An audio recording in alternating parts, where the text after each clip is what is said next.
آگے تو بس ایسے انہوں نے بتایا کہ کیا کریں یا کریں وہ کریں، بڑا لمبا خط ہے، لیکن یہ بڑا دردناک واقعہ ہے۔ پہلے تو پانی لیے، چلو کوئی بات نہیں، زمینیں گئیں، ایسے گئے ویسے گئے، اب اربوں کو ہم لوگ اپنے ملک کی اپنی بچیاں، مجھے وہ مہاراجا کی بات یاد آ گئی، انہوں نے جب کہا کہ مہاراجا پٹیالہ کے دربار میں ایک ڈانسر کشمیرن لڑکی جب، تو مہاراجا نے کہا کہ میں اس پارٹی میں نہیں آتا، اور آج کے بعد مہاراجا پٹیالہ کا کشمیر کے اندر چھٹیاں گزارنا بھی منع ہو گیا ہے۔ اور یہ بات میں نے ملکہ پکھراج کی کتاب میں بھی پڑھی ہے۔ تو یہ اس پہ تو چلو ہم کیا کریں گے، دیکھیں آپ ابھی کون سا موضوع آپ کو اچھا ہے سامنے آ رہا ہے۔ تو اصل میں اس واقعے پہ میں یہی واقعہ سنانا چاہتا تھا جو آپ نے سنا دیا۔ اچھا ہاں اتفاق ہے چلو کہ مہاراجا ہری سنگھ نے جی مہاراجا پٹیالہ کی اس محفل سے جو ہے وہ کیوں واک آؤٹ کیا اور اس کے بعد اسے قطع تعلق ہے۔ بات یہ ہے کہ بڑے پاکستانی قوم کو یا پاکستانی اپوزیشن کو یا پاکستانی اداروں کو محترم عمران صاحب نے کافی انتظار کروایا۔ جی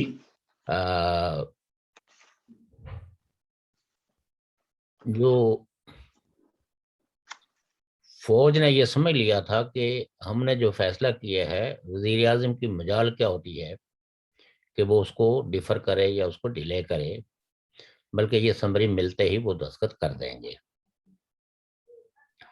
اس میں تو کوئی دو آرائی نہیں ہے کہ پاکستان کی جو سویلین اتھارٹی ہے وہ کافی حد تک ایروڈ ہو گئی ہے، اور وزیر اعظم کا آفس اتنا پاورفل نہیں رہا ہے جتنا بنیادی طور پر کانسٹیٹیوشن نے اس کو جتنا پاورفل بنایا ہوا ہے، اتنا یعنی پراکسیز کا ان عہدوں پہ پہنچنے کی وجہ سے وزیر اعظم کا آفس بہت حد تک کمزور ہو گیا ہے۔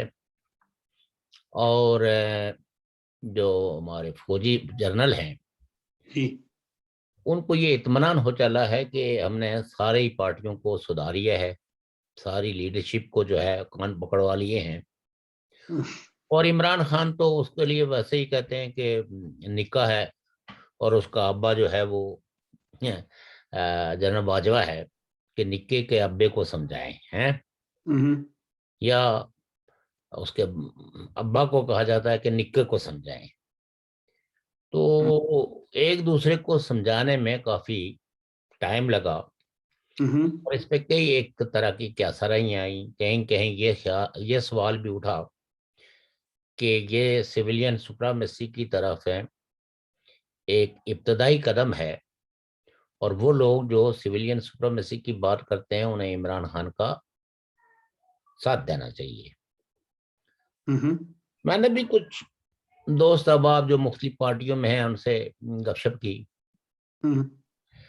انہوں نے کہا جناب ساتھ ہیں تو دینے کا سوال تب آئے گا کہ جب عمران خان خود کو سٹینڈ لے گا۔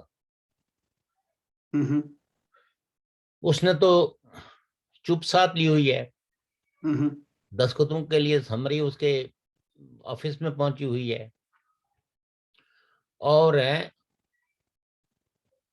آئی ایس پی آر نے اعلان بھی کر دیا ہے۔ تو اگر یہ ڈیفر کرے اور یہ ہے کہ میں یہ دستخط نہیں کرتا ہوں یا کسی نئے کو اناؤنس کر دیں، تو پھر سوال آ جائے گا کہ پرائم منسٹر آفس سے کی مضبوطی کے لیے وہ لوگ جو سویلین بالادستی کی بات کرتے ہیں ان کو کیا رویہ اختیار کرنا چاہیے۔ لیکن گو مگو کی اس پالیسی میں وہ کہتے ہیں کہ چوروں سے پنڈ کو تاولا نہیں ہونا چاہیے، کہ ان کو اس کا تجزیہ کرنا چاہیے۔ جی کوئی بڑا پرانا مقولہ ہے کہ نانی نے قسم کیا برا کیا، کر کے چھوڑا تو اس سے بھی برا کیا۔ تو تو اگر عمران خان صاحب نے اتنا عرصہ لگایا اور پھر آخر یہی کرنا تھا جی تو یہ وہی نانی والی بات یہ ہے. اب یہ ہے کہ جو اپوزیشن پارٹیاں ہیں انہوں نے تو جنرل فیض حمید کے تمام تر ہتھ کنڈوں وہ جی آپ کہہ سکتے ہیں کہ فیس کیا اور ثابت قدم رہے. ٹھیک ہے ان کے اتحاد میں رکھنے پڑے. وہ اتحاد جس کا نام پی ڈی ایم تھا اس میں اس کی دو بانی پارٹیاں جو ہے وہ اس کا حصہ نہیں رہی. لیکن اگر دیکھا جائے تو مزاحمت کسی نہ کسی شکل میں تو جاری ہے.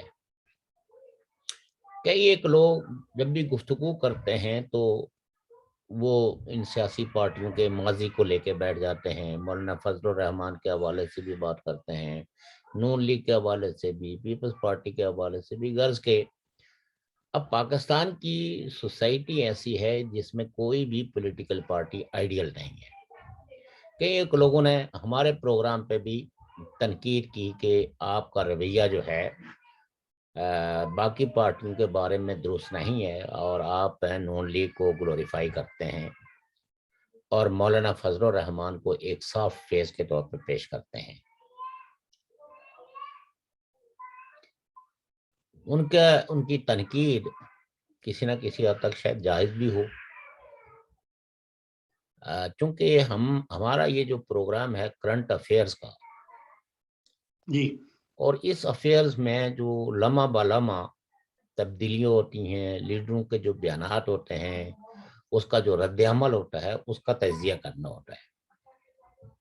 اور ہم کئی دفعہ اس بات کا اظہار بھی کر چکے ہیں کہ ہمارا کسی پولیٹیکل پارٹی سے کوئی تعلق واسطہ نہیں ہے, لیکن پاکستان کی ایک کالونی ہونے کے ناطے ہم پاکستان کے اور پھر خاص کر کے پاکستان کے عوام جو کشمیریوں کے لیے ہمیشہ اپنے پیار اور محبت کا اظہار کرتے ہیں, ان کی خاطر ہمیں بھی پاکستان کے لوگوں کی بھلائی, ان کے لیے انصاف, ان کے لیے خوشحالی کی تمنا کرنی چاہیے.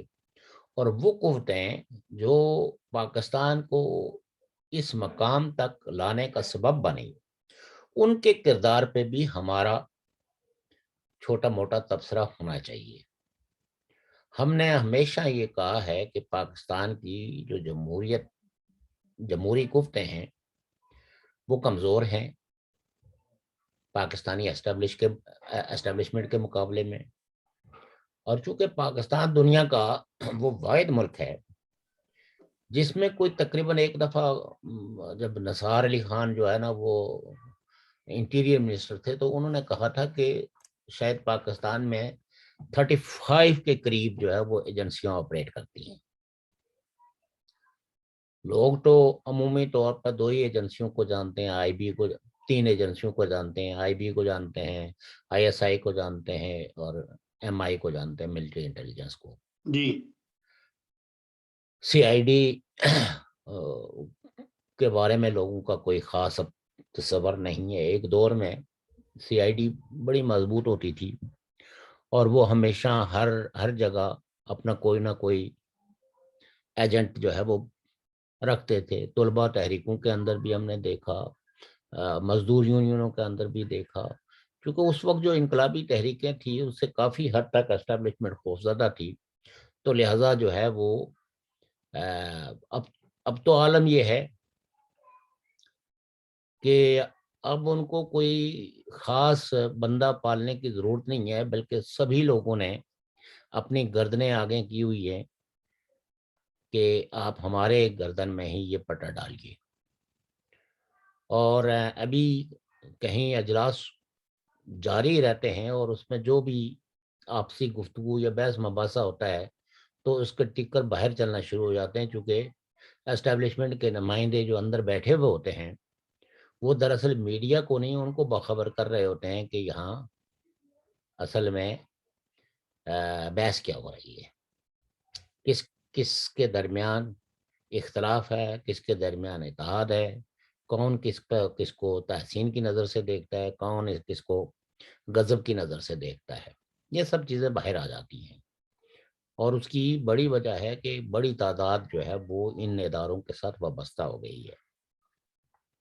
اور کبھی کبھی جب جو پکڑے جاتے ہیں تو پھر بڑی ڈٹھائی کے ساتھ کہتے ہیں یہ تو کوئی ہندوستان کی ایجنسیاں تو نہیں ہیں، یہ کوئی امریکہ کی ایجنسیاں تو نہیں ہیں، ہماری اپنی ہیں، ہمیں ان پہ بڑا فخر ہے، ان کے ساتھ کوئی اگر ہم کوئی کوآرڈینیشن کرتے ہیں، کوئی کوآپریشن کرتے ہیں تو ہماری حب الوطنی کا تقاضا ہی یہی ہے.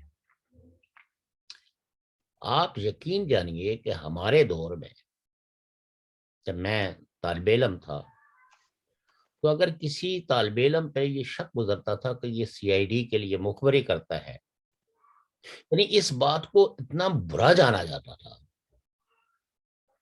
اور سیاسی جماعتوں کے اندر بھی، اور یہ روایت کبھی نہیں پڑی.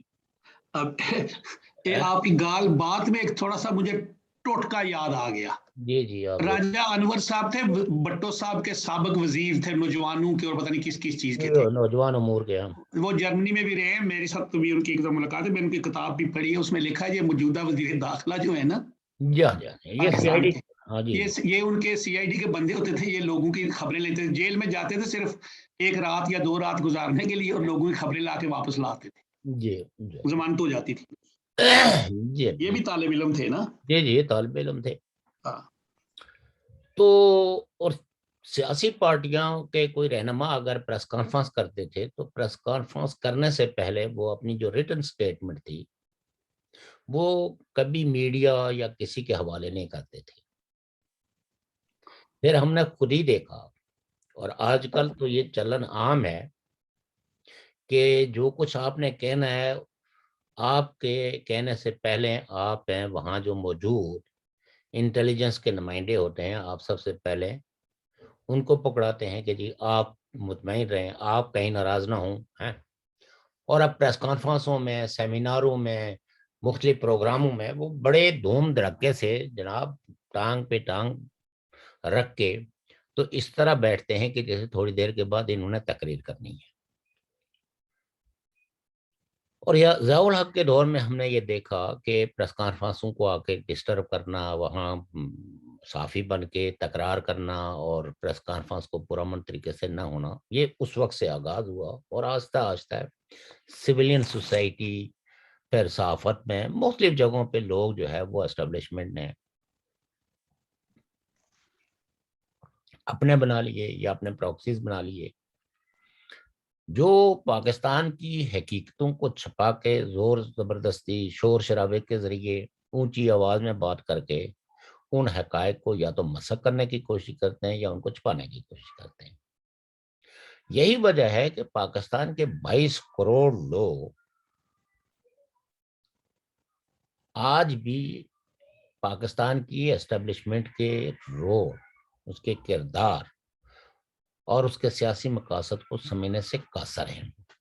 اور جو شخص بھی ان کے سیاسی کردار کو اپنی گفتگو کا حصہ بناتے ہیں تو وہ جو ماں حب الوطن ہیں، محب وطن ہیں، ان کا پروپیگنڈا جو ہے وہ ان کو متاثر کرتا ہے، کیونکہ اس کی حب الوطنی کو ہی مشبوع بنا دیا جاتا ہے.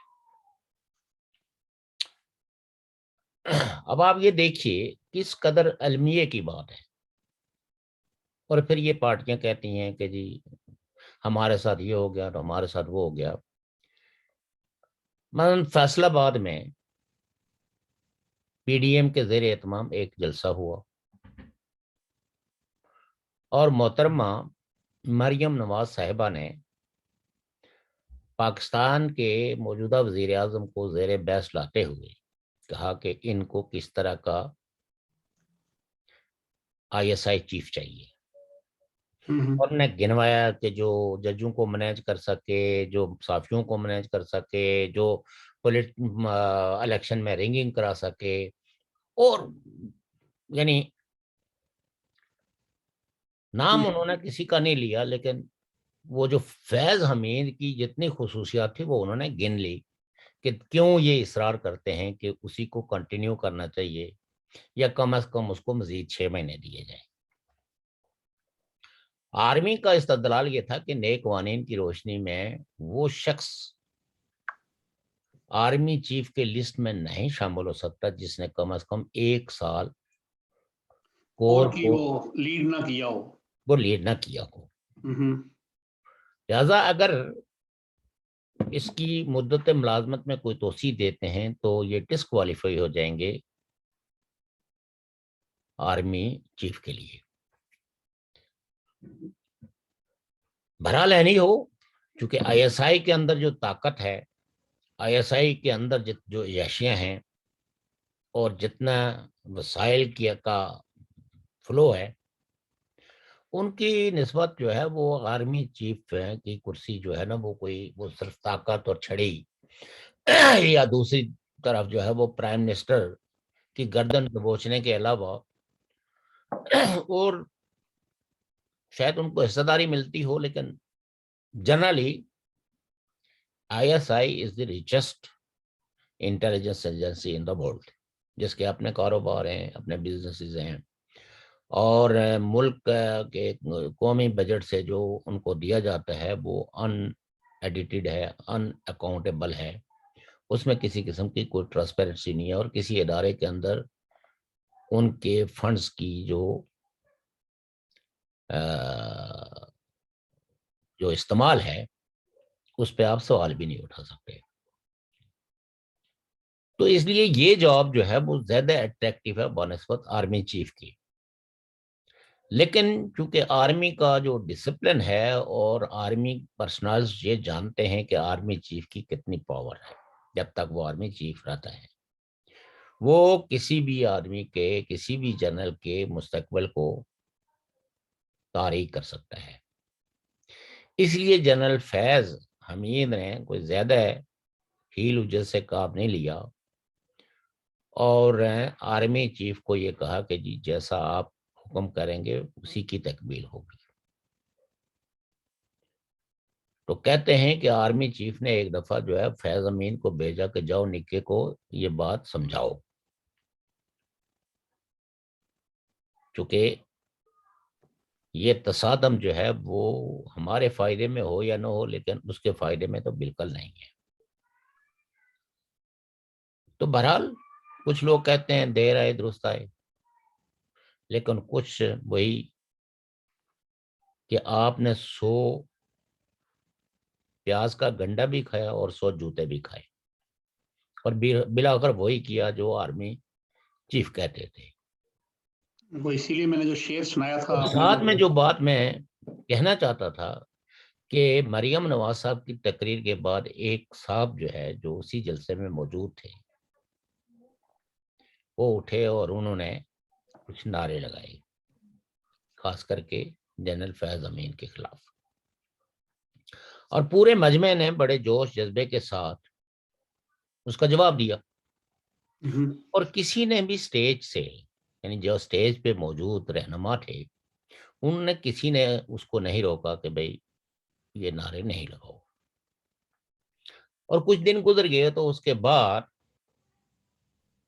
کسی نے میرے خیال میں کہا یا اچانک جو ہے وہ شہباز شریف صاحب کو خیال آیا کہ کہیں میرا نام ادھر ادھر تو نہیں ہو رہا ہے، کیونکہ وہ پرائم منسٹر کے امیدوار ہیں اور وہ ان کو یہ بھی پتا ہے کہ پاکستانی اسٹیبلشمنٹ کے تعاون کے بغیر یہ عہدہ میں نہیں لے پاؤں گا،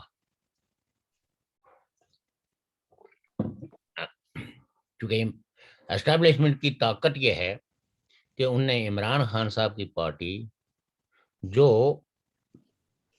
22 سال تو وہ ایک نمائندے پہ مشتمل رہی، اور پھر جس وقت جنرل پاشا کا پش لگا آئی ایس آئی نے اس کو ساتھ دیا تو وہ 1 سے کوئی 25-30 کے قریب پہنچے، اور 2018 میں وہ اس قابل ہو گئے کہ انہوں نے حکومت بنا ڈالی.